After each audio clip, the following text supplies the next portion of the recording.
Shabbat Shalom. Welcome to Sipore Amenu, Stories of Our People.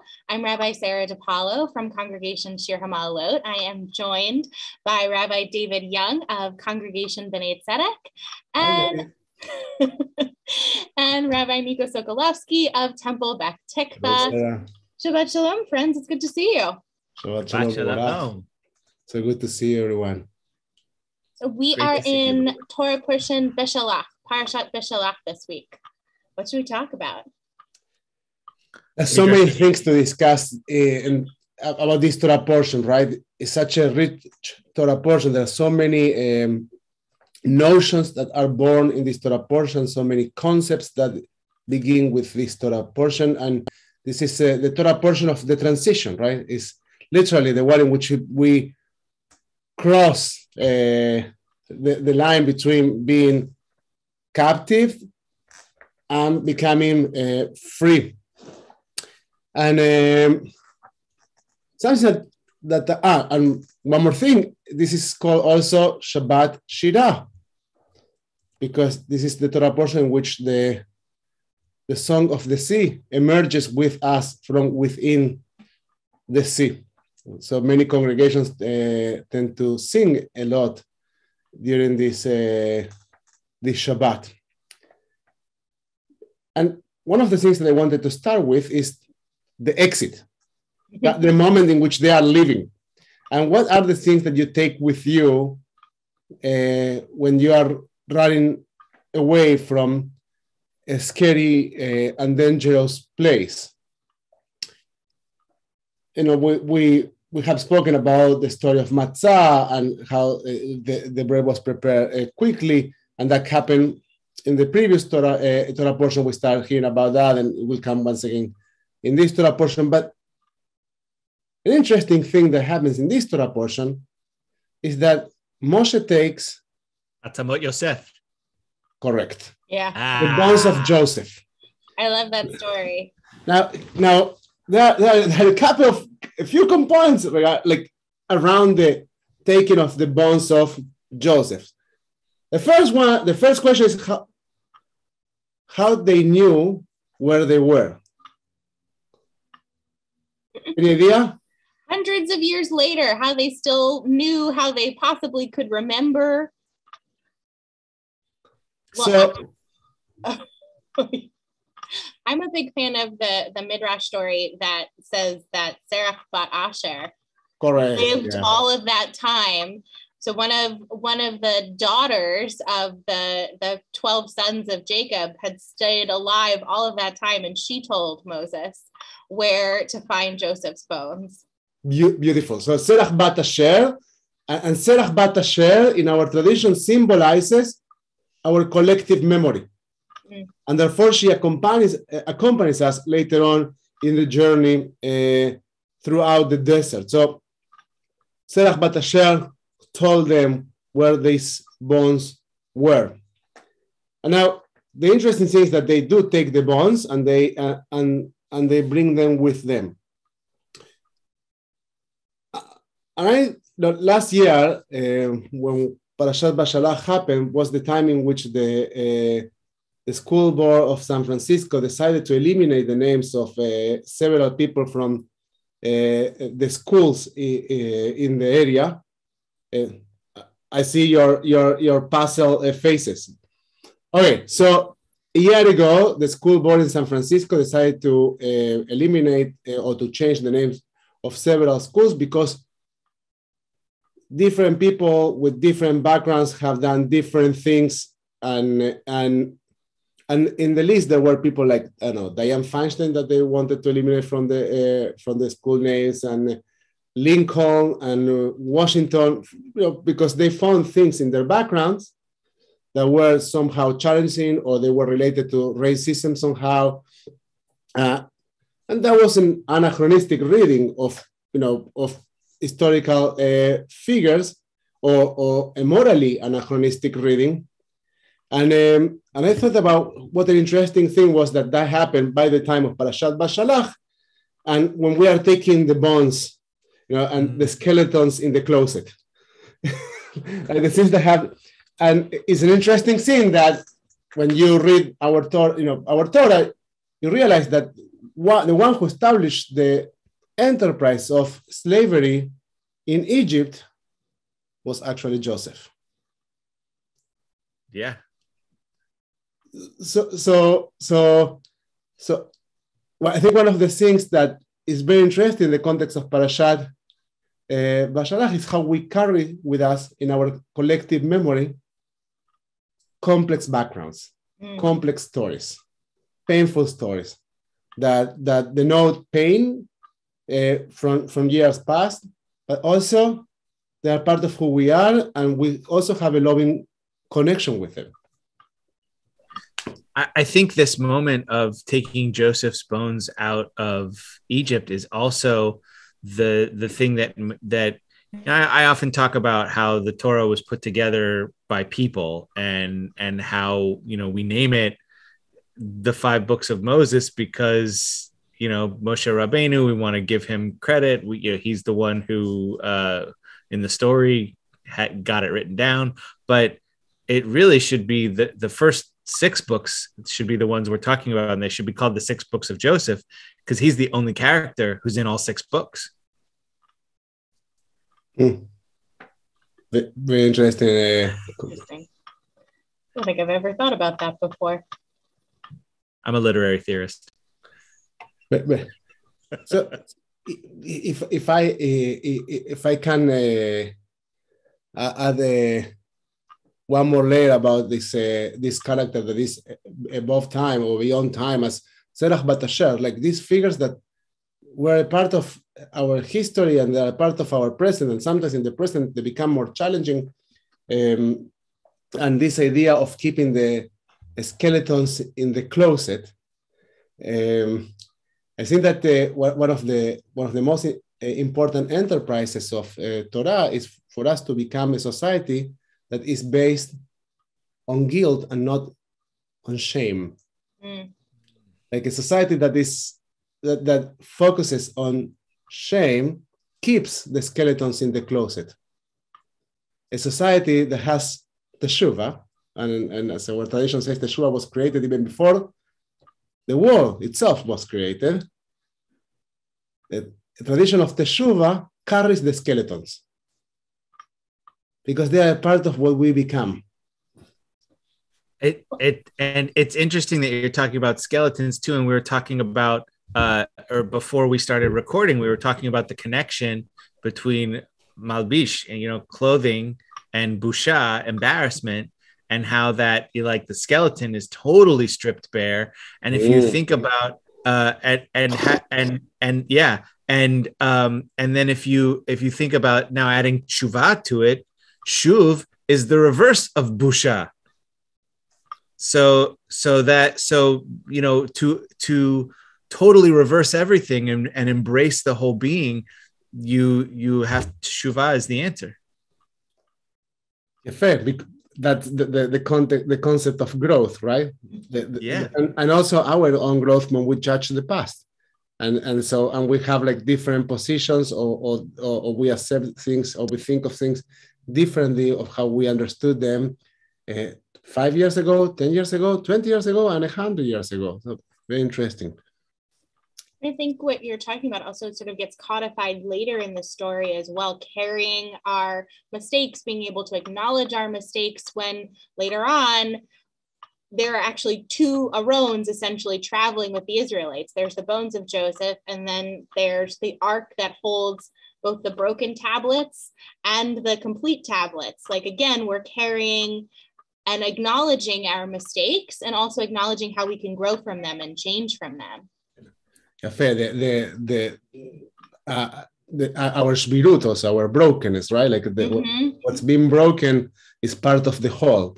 Such a beautiful concept, and which we tend to try to get rid of what's uncomfortable to us. And I think that one wouldn't say that the legacy of Joseph is uncomfortable to us. We think of Joseph in a very loving way. Or the one who was able to forgive, the one who was able to, but there are also complex things about his figure and his leadership. And nonetheless, we carry his legacy with us, because we learn also from our mistakes. Yeah, that's what makes Torah so powerful, is that the characters are real. You know, which one of us has no skeletons? Which one of us has no anger? Which one of us has nothing that we're ashamed of? Like to read about a perfect character would not be inspirational, but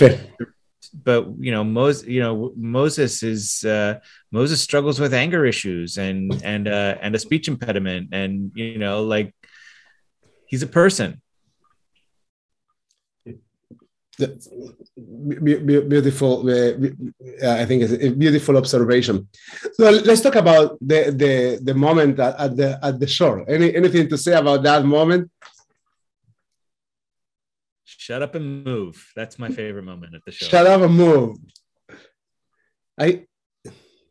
Sarah, any idea in that area, in that moment of liminal moment of transition between being sane and insane and stepping into the waters of uncertainty?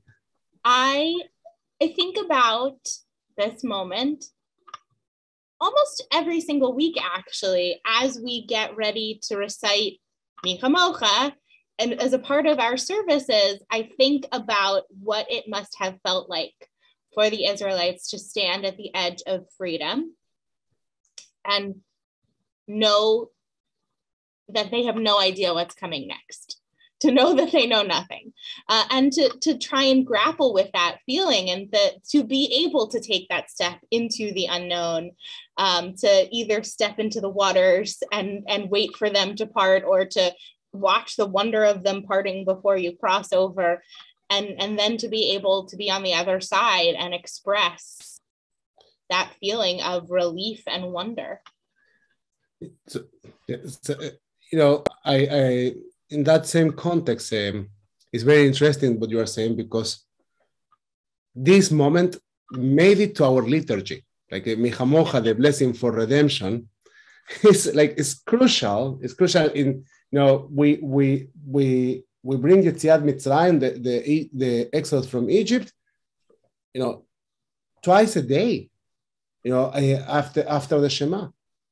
It's there. It's all the time there, and I think that the reason it's there is because it speaks about uncertainty and faith. It speaks about this idea that there are always obstacles that we are facing, that there is always a Red Sea in our lives. There's something that is preventing us from seeing forward, and at the same time, there's something that is holding us back and threatening us. And we are so often in these situations of just being in the middle of the road, not knowing what to do. And there's encouragement, huge encouragement here. And maybe the foundation of a religious life is to step forward with faith. And there's a connection between uncertainty, faith, and liberation. Like the experience of embracing something new happens when you step forward into something that is uncertain. And maybe because of its uncertainty, is liberating also. I also wonder if our tradition, I truly believe that our tradition has a very keen sense of the human experience, which is that there's a lot of fear and vulnerability that all of us carry around with us at all times. And so to have these words of faith and redemption to be a part of our liturgy is sort of saying, we know where you are. We know that this is part of how you're feeling right now, every single day, all the time. And part of this process, part of being a person of faith, is to be able to say those words, Michamocha, and imagine what could be next. Meet you where you are. Jaffe, and in that same generic sense, who is the guy? And yes, it's a guy, but who is the creature, the human being, the first Nachshon ben Aminadab? But who was Nachshon ben Aminadab before that? He was no one, because the one who steps forward is Sarah, is David, is Nico. It can be kol echad, any one of us. And I think that's another important moral. We've been honing in a lot on Michamocha, but to expand it to Shirat Hayam, Song of the Sea in general, it's the central part of Parashat Beshalach. Of course, it's the part that everybody wants to hear. We actually have a bat mitzvah this weekend, so young woman becoming bat mitzvah, and she has decided to chant Shirat Hayam, and she is doing it as is customary. She's doing all of Shirat Hayam in one aliyah. Wow. And we're going to have the congregation stand for it. And it's amazing. And we rehearsed last night. She's fantastic. And it's such a wonder to see such a young person take on such a daunting task and succeed. And that's what Shirat Hayam is all about, and that this tiny little people could escape from the kingdom of Egypt. It like I see so many parallels in this moment in my congregational personal life compared to how this beautiful poem and so many different trope settings to it that because people are so passionate about wanting to set this gorgeous series of words to a beautiful melody. So what are y'all's thoughts on Shirat Hayam? So, Sarah, were you about to say something about Shirat Hayam? No, please. I mean, I have thoughts, but I would love to hear yours. Maybe a little something in that context is that Shirat Hayam is not that clean. Right, like there's it's kind of beautiful, but actually tough text, with lots of anger and almost celebration of the pain of the other, and then we bring it to our prayers, and like it's very difficult to settle with that. I know many congregations that feel uncomfortable of chanting Shirat Hayam in prayer. And I think that there's something quite important to say about the nature of prayer. If anger and particularism are human experiences, then there should have a space in prayer. I'll say this again. If anger and particularism are human experiences, then they should have a place in prayer.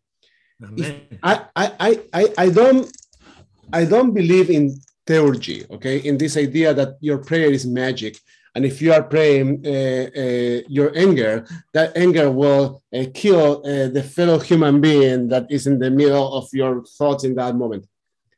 I think that I don't think that could happen. But I think that prayer is actually a space in which we allow ourselves to connect with our souls. And sometimes we are struggling, and sometimes we experience anger. Then there is a different layer to prayer, which is the layer in which we work toward finding peace and finding love. But anger and disappointment and frustration, that should be a part of it. It's not theology, it's not theurgy. Is a deep expression of human experience. I think that that's the beauty of Shirat Hayam. There is, as we are experiencing and seeing a miracle, there's a song to bring it down to earth, and so it can elevate all of us. It's interesting that idea that it's an angry song and sung by an angry man. I already mentioned Moses's anger issues. The midrash about the angels singing along is a little more poignant that way. So I'll, if I may, the midrash about how once the Israelites crossed the sea and the sea was closing on the Egyptians, and the angels started singing this song, and God chastised them, saying, how dare you sing when my creations are drowning? that reminder that, you know, all people are God's children, that idea that even the people who are doing the absolute worst things imaginable are still, you know, worth an entire world, and how we need to treat the other person, remembering that, you know, like, not to take joy in the defeat of another, especially a crushing defeat. It's, you know, we tend to confuse real life with, you know, sports and movies, and if we remember, you tend to bring real life with movies all the time. I do. You're the one who knows all the movies. We preach the sermons we need to hear. But yeah, but you know, that my side or the wrong side mentality is not the way we were and, you know, taught to behave. I think it's interesting too that all of these complicated feelings about how we understand victory and our relationship to the other, that here in this portion they're getting expressed in song in particular, that is a powerful way, that music actually has a way of helping us to navigate those complicated feelings about how we understand our relationship with another person, with the other, and to work through how we want to relate to them in the future, perhaps. Sarah, it's so powerful. You know, now that you brought the word victory to this context, it struck me like you said victory, and the first thing that came to my mind was, but they actually behave like a bunch of losers. You know, you mean because then they're schlepping through the desert and they're fetching and they're angry and they want to go back and they're not happy? Because the immediate thing that happens, like they kind of like next scene is they're complaining about water and food. Like it's amazing. You know, you use the word victory, and that triggered for me to say, oh, like I had thought about, you know, the shift, the strong shift that Torah does, like from singing the song of the sea to, you know, asking for food and asking for water. It's not asking for food and water that you say, okay, it's a peaceful, like they are like they ask them out of their mind, right? And an interesting thing is that the word that is used there is the word nisayon, and the word nisayon means test.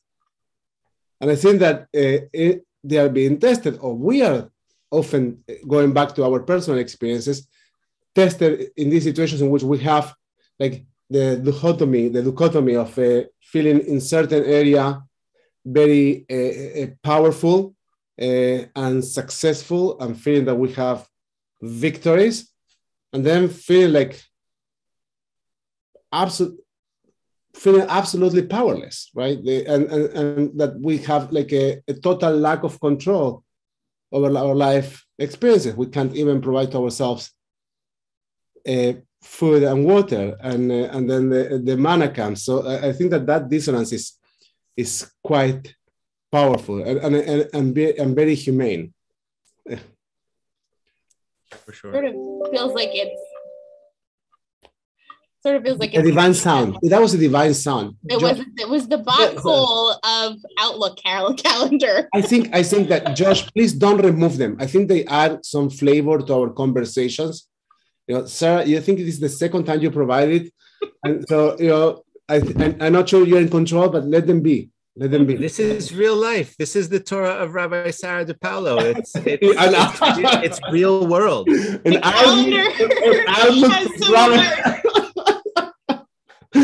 outlook to Rabbi Sarah DePaolo. Oh, I don't know. I think what I was going to say is what originally, Nico, what you were saying is that feels like a really nice tie-in and sort of a conclusion. It brings us back to what we were talking about at the very beginning of the portion, which is how we experience these dichotomies of being human, that we carry mistakes with us while also doing great and wonderful things. We carry the experience of sometimes being victorious and also feeling vulnerable and demoralized at the same time, that this portion incorporates these dichotomies, these dissonances, really speaks to our experience as humans. Beautiful Torah, Rabbi. Yeah. Tell you, there's something that came to my mind when we were speaking, and particularly when David spoke about the celebration upon the death and the pain of the other, and the midrash that tells about God criticizing the angels.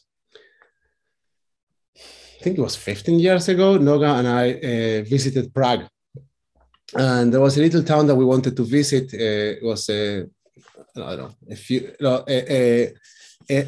train ride away from Prague. We were in the Czech Republic, and we made to this town that has a mine and a church. And we started by the church. And when we go to the church is built only by bones. Bombs? Bones, B-O-N-E-S, bones. Oh. Like skulls, bones. And we enter the church, and it's a difficult experience. And I'm walking around, and I think about this Jew who took a train to go to a little town in the Czech Republic and enters a church. And this church is built from bones, and bones are everywhere. And I go around, and I am kind of crying and in total shock. And, and the only thing I think of is the Shoah, is the Holocaust. And I have no idea what's the meaning behind that church, but the only thing I can think of is the pile of bones that, of the people that we have seen in pictures from the Shoah. And as I am leaving, there's a little, hey,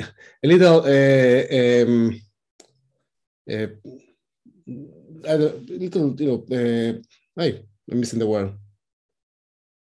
Plug, thank you. Oh, a little plug that says, the idea of the artist that built this church is to show that in essence, all human beings are equal, and you can't distinguish between human beings. Beautiful. The idea. So we got to carry the bones. Yeah, that's the exact idea from following Joseph's bones throughout the 6 books of the Bible, from that moment of slavery where it begins to the moment of true freedom when he's buried in the promised land.